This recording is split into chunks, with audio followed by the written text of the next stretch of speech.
You want to save your receipts for your home improvement, because if you ever sell your home, then you may be able to take that off, or adjust your basis on your property.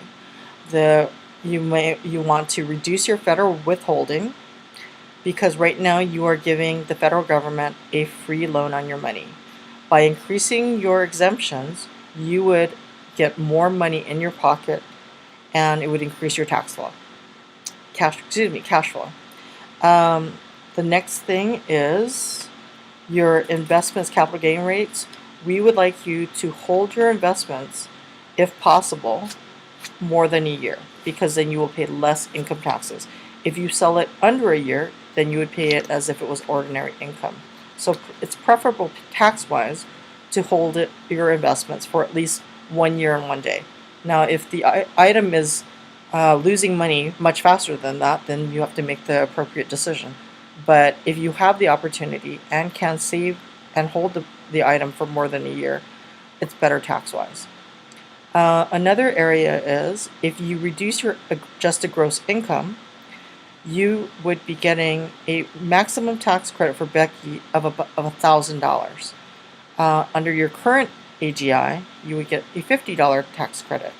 So by saving for your retirement and reducing your AGI, you would be able to get a $1,000 tax credit.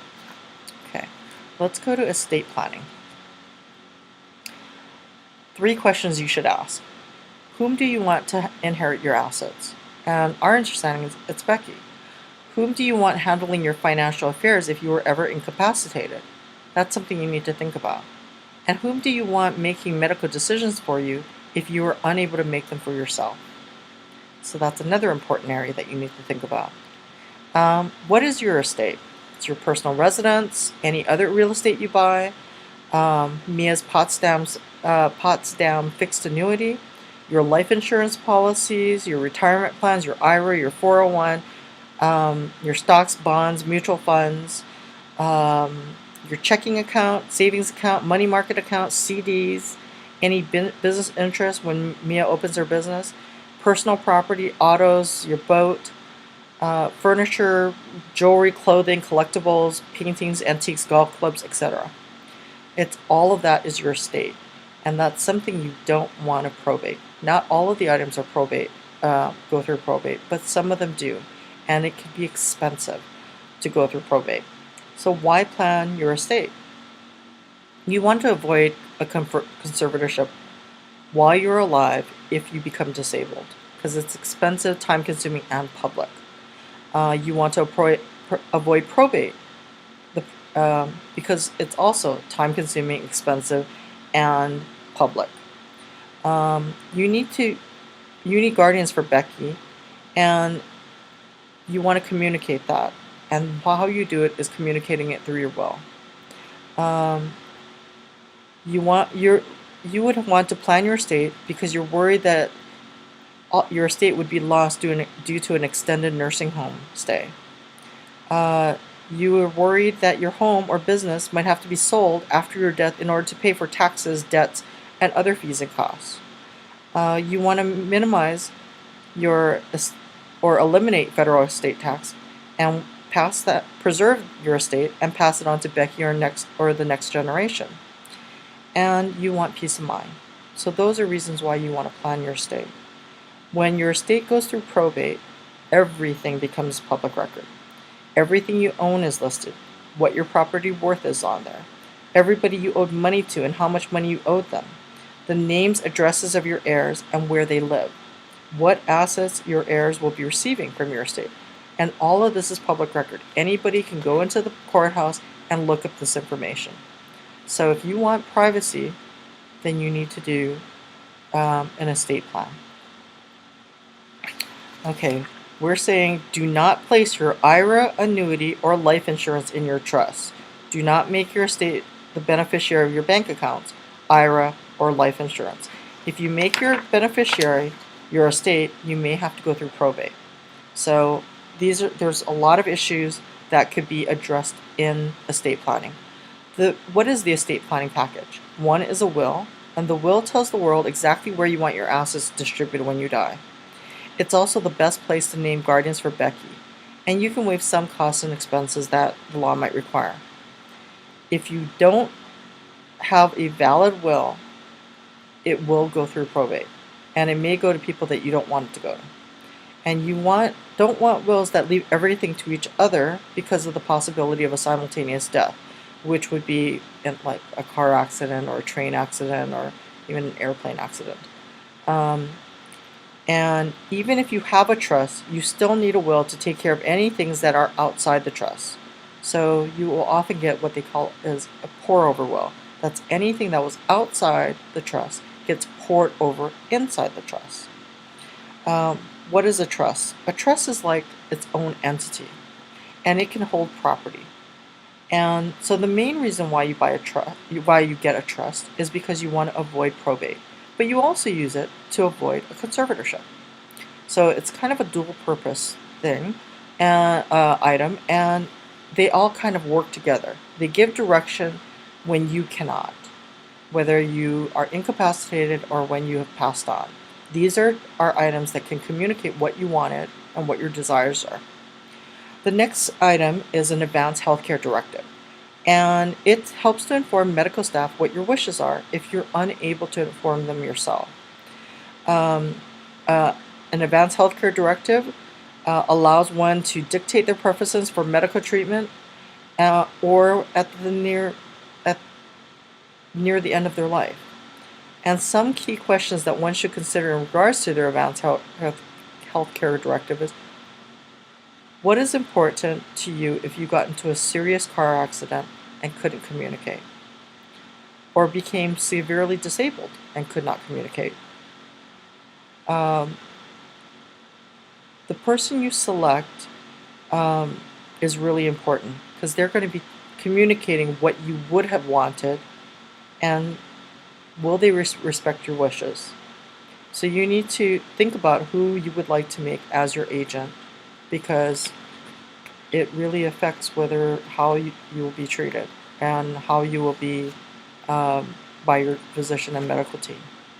You can appoint a healthcare agent, such as your spouse or someone else, to inform the medical staff if necessary, and it can be revoked if you change your mind.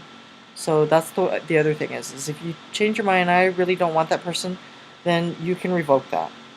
Also, there is a HIPAA waiver, which is the Health Insurance Portability and Accountability Act waiver, and it's an addendum to the Advanced Healthcare Directive.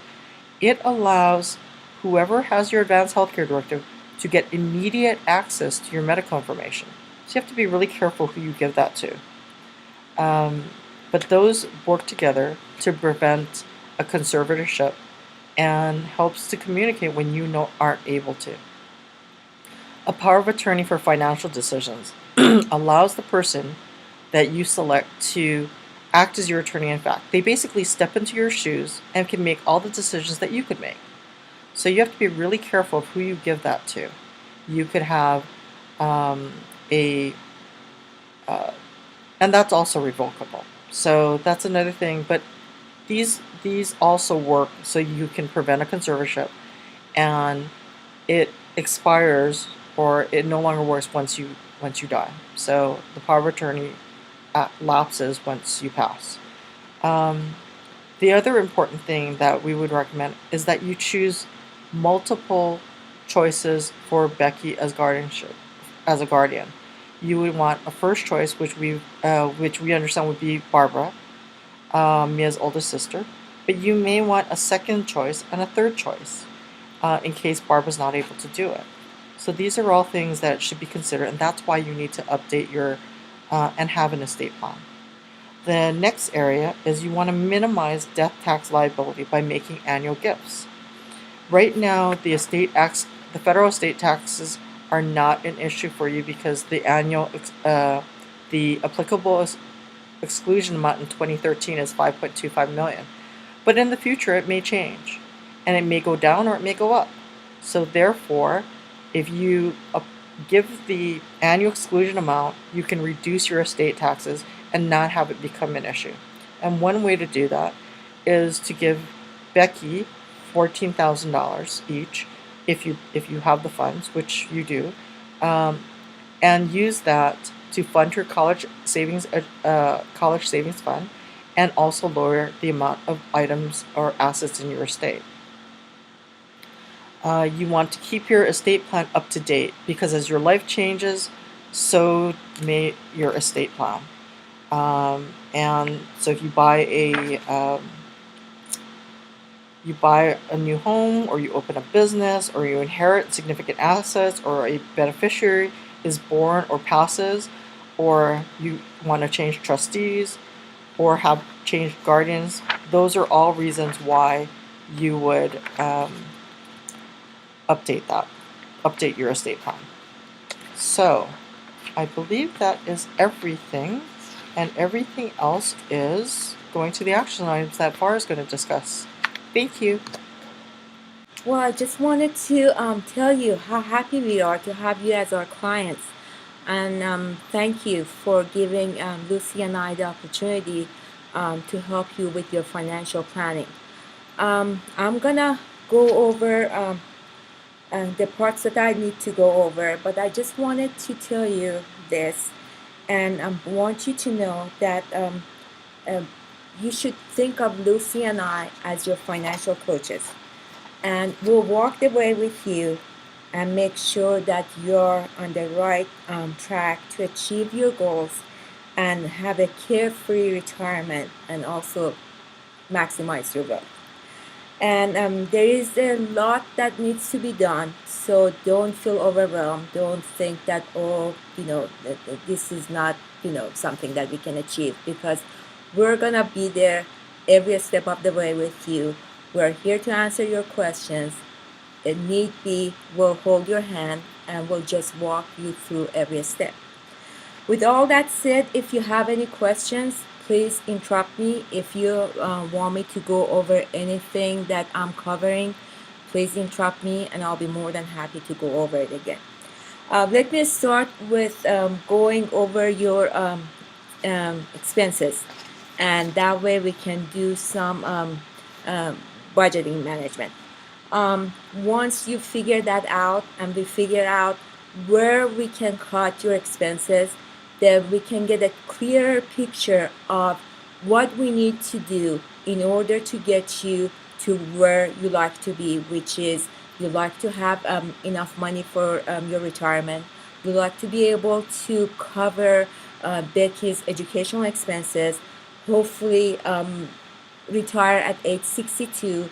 Hopefully for Becky to be able to open that art gallery she likes to open, and also to have the home addition that you like to have. So let's get started. We're gonna I'm gonna go item by item I'm gonna go over item by item on your on the items on your budget, or actually your financial statement. Okay. So basically we are gonna let's talk about this. There is a difference between needs and want. What you need and what you want. Okay, and if we can distinguish between those, then we are on the right track, because that is when we can go ahead and cut. We need to cut, and then do a better savings plan for you. So we have to figure that out. That's going to be our first step. Our next step is going to be your emergency fund, because heaven forbid if something happens and one of you loses their job, and or you're disabled, we need to make sure that you have enough money put aside to cover your expenses, especially your home mortgage, your car loans, and other expenses such as paying for utilities and all that.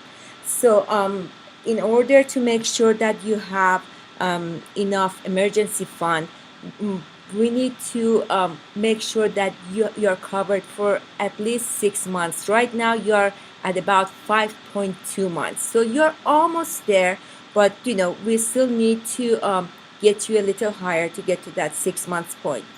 And the money in your emergency fund should be kept liquid, so if you need to access it, you can access it right away without having to go through any extra expenses.